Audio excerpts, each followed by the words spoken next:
everyone, welcome back to my channel. I am very excited to film this video today. I have some books here. As you can see, it's quite a mess. Oh, I need scissors. I've acquired the scissors. Let's just start opening things, shall we? I didn't even like properly intro the video. I'm just like so ready to open stuff. Just for a quick little, not disclaimer, but a little background on why I'm excited to open books for, you know, other than the obvious reasons, is because I haven't been on like an official book buying ban, but a couple of years ago, I just noticed I had so many books sitting around kind of collecting dust. I think at my highest count, I had like 220 something, which I know compared to a lot of people who do booktube like professionally, that's nothing. They have like hundreds, and that's fine, that's great. But that's not really my style. I try to be a little bit more minimalist. If you guys have seen my little corner shelf, I want to say at my last count I had like 50 or 60 books, so nothing crazy. I try to keep, you know, a very curated selection, so I'm very excited to finally get into these books. The first one is The Idiot by Elif Batuman. I have no idea how to say that, I'm probably butchering it. The blurb says, the year is 1995 and email is new. Celine, the daughter of Turkish immigrants, arrives for her freshman year at Harvard, where she signs up for classes in subjects she has never heard of, befriends her charismatic Serbian classmate Svetlana, and almost by accident begins corresponding with Ivan, an older mathematics student. Celine may have barely spoken to Ivan, but with each email they exchange, the act of writing seems to take on new and increasingly mysterious meanings. So I'm excited for that. I feel like this, I might wait for summer, like, you know, if I'm wanting something a little bit more lighthearted. I'm very much looking forward to this one. Next, oh yes, okay, so this is the one that I'm currently reading. I like got so excited I had to start reading the audiobook. And that is Trick Mirror by Gia Tolentino. It's so good. I think it's gonna be a 5 stars for sure. It's just full of different essays on her life growing up. It's very well written. I've been pretty obsessed with the audiobook because she has a nice husky voice. It says Trick Mirror is an enlightening, unforgettable trip through the river of self-delusion that surges just beneath the surface of our lives. In each essay, Tolentino writes about a cultural prism, the rise of the nightmare social internet, the advent of scamming as the definitive millennial ethos, the literary heroine's journey from brave to blank to bitter, the punitive dream of optimization which insists that everything, including our bodies, should become more efficient and beautiful until we die. Trick Mirror is an instant classic of the worst decade yet. So yeah, this is phenomenal. She really does write about stuff that I feel like even if you're not a woman, if you didn't have the exact experiences that she has had, you're still gonna relate to them. I just finished the one about like literary heroines. It's the essay called Pure Heroines. It's very good. She dives into like 20th and 21st century literature, and the way that like we represent the female and her desires and how it's still quite limited even today, like even in 21st century stories where there's like a quote strong female protagonist, like her desires are still kind of limited by a patriarchal society. So it's gonna be a 5 stars for sure. I'm really excited to actually have a physical copy of that. Next, we'll do this little baby one. Ooh, okay.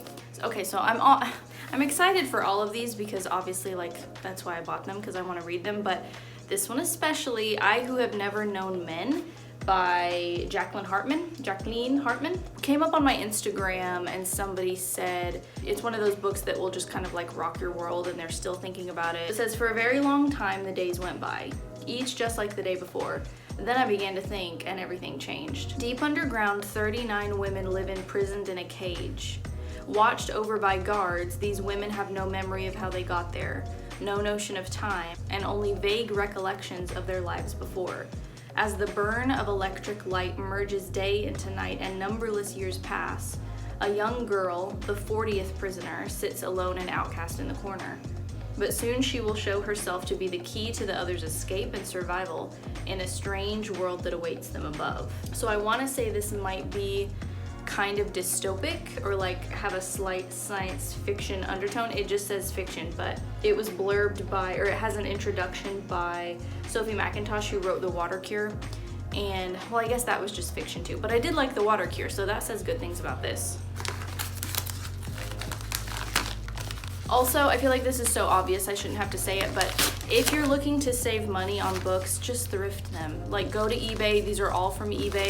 Yes, they're like kind of scuffed and the covers are a little bent, and like this one definitely has some issues, you know, she's not perfect, but you save so much money. Not saying don't go buy new books and support a bookstore or support the author, but I'm just saying. Okay, this next one I'm super excited for. I know I've said that about all of them, but I finished in January, I read Cultish by Amanda Montell and loved it. It was so good.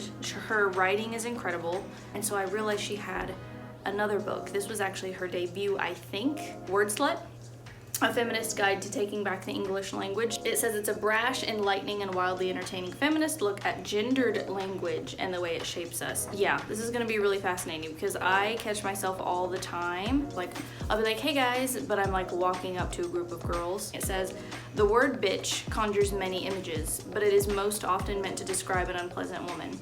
Even before its usage to mean a female canine, bitch didn't refer to women at all. It originated as a gender-neutral word for genitalia. A perfectly innocuous word devolving into an insult directed at females is the case for tons more terms, including hussy, which simply meant housewife, and slut, which meant an untidy person, and was also used to describe men. These are just a few of history's many English slurs hurled at women. Montell effortlessly moves between history, science, and popular culture to explore these questions and how we can use the answers to affect real social change. I am not a fan of paperbacks. I'm probably gonna read this without the little sleeve on it. Oh my gosh, and it's pink. Okay, it's so freaking cute. I'm definitely not gonna read it with that ugly jacket on there. This 100% is gonna go on my shelf bare because this freaking cute, like, baby pink is adorable. So cute. Next up, oh my gosh, this is so odd. Oh yes. Okay, so this has been all over BookTube, so this is not gonna be like new and exciting, but it's My Year of Rest and Relaxation by Otessa Moshfegh. If you've been living under a rock and you haven't actually read this like me, if you don't know what it's about, it says, our narrator should be happy, shouldn't she?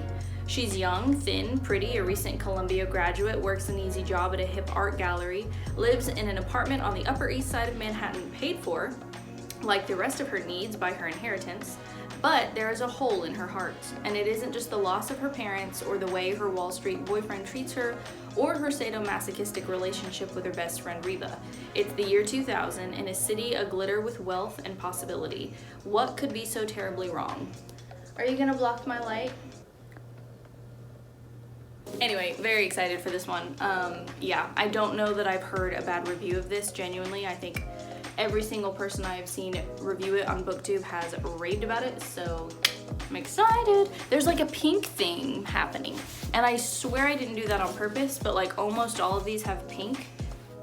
Sir, you need to be more involved. All right, next up, what is up with all the extra flap? I don't understand. Oh my god, it's another pink one. What the heck? How did I not realize that when I was buying all of these? Okay, this sticker is gonna be the death of me, but I'll get it off eventually. This is The Divines by Ellie Eaton. I randomly saw this one day at a Barnes & Noble, but I never buy things new. Almost never buy things new. That's not true, because the stuff in that bag is new. But I almost never buy things new, especially when it's a hardcover like this, because this would have been $27.99 if I had picked it up that night. So I was like, you know what? I'm gonna hop on eBay. I'm sure somebody's already read it and trying to sell it, and yes, they were. So I snatched it up. Let's see what it looks like. Ooh, pretty lavender. Okay. You guys get annoyed with hardbacks with the jackets, like when they fall off? But anyway, I was originally sucked in by the cover, and then I read the blurb, and I thought it sounded really, really cool. It says, the girls of St. John the Divine, an elite English boarding school, were notorious for flipping their hair, harassing teachers, chasing boys, and chain-smoking cigarettes. They were fiercely loyal, sharp-tongued, and cuttingly humorous in the way that only teenage girls can be. For Josephine, now in her 30s, the years at St. John were a lifetime ago. She hasn't spoken to another divine in 15 years, not since the day the school shuttered its doors in disgrace. Yet now, Josephine inexplicably finds herself walking the school's ruined campus. The visit awakens blurry memories of those doomed final weeks that rocked the community. Moving between present-day Los Angeles and 1990s Britain, The Divines is a scorching examination of the power of adolescent sexuality, female identity, and the destructive class divide. It forces us to consider an unsettling question: can we ever really escape our past? So it's given me a little bit of dark academia vibes just because of that school setting, the boarding school setting. Oh, it came out in 2021. Yeah, so it just came out last year. So if you have read it, definitely let me know what you thought. And then lastly, this is kind of funny because I was just posting a video about them and kind of roasting them. Not roasting them, but like, so I used to work for Books A Million. I feel a little awkward because, I mean, I'll link that video in the cards, but I didn't like roast them, but I just was honest about my experience there. Anyway, I'm very excited for this one, as I've said with all the other books. I was like 78th in line or something like that on Libby for the audiobook, or maybe it was for like the physical book. I don't remember, but it was gonna be like months and months. I saw it up front and I was like, I'm just gonna get it. And that is The School for Good Mothers by Jessamine Chan. This randomly popped up, I think, on my Pinterest or something like that. It looked really, really good. Loved the cover, loved the title. And as soon as I read the blurb, I was like, yep, putting that on my TBR. So it says, Frida Louis is struggling. She doesn't have a career worthy of her Chinese immigrant parents' sacrifices. She can't persuade her husband, Gus, to give up his wellness-obsessed younger mistress. Only with Harriet, their cherubic daughter, does Frida finally attain the perfection expected of her. Harriet may be all she has, but she is just enough. Until Frida has a very bad day. The state has its eyes on mothers like Frida, the ones who check their phones, letting their children get injured on the playground, who let their children walk home alone. Because of one moment of poor judgment, a host of government officials will now determine if Frida is a candidate for a big brother-like institution that measures the success or failure of a parent's devotion. Faced with the possibility of losing Harriet, Frida must prove that a bad mother can be redeemed, that she can learn to be good. That Big Brother reference, 100%, was the reason why this one caught my eye. I just actually finished, do I still have it sitting here? I just finished 1984. I was buddy reading this with my boyfriend.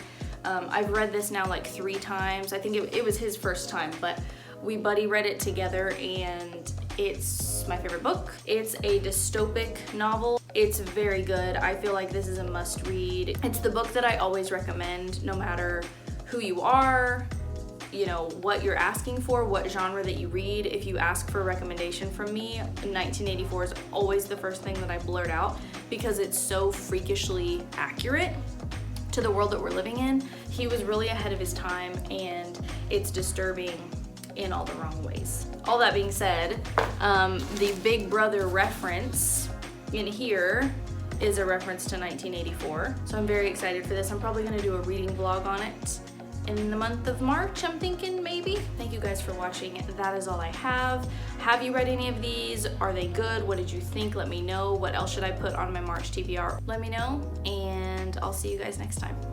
Bye.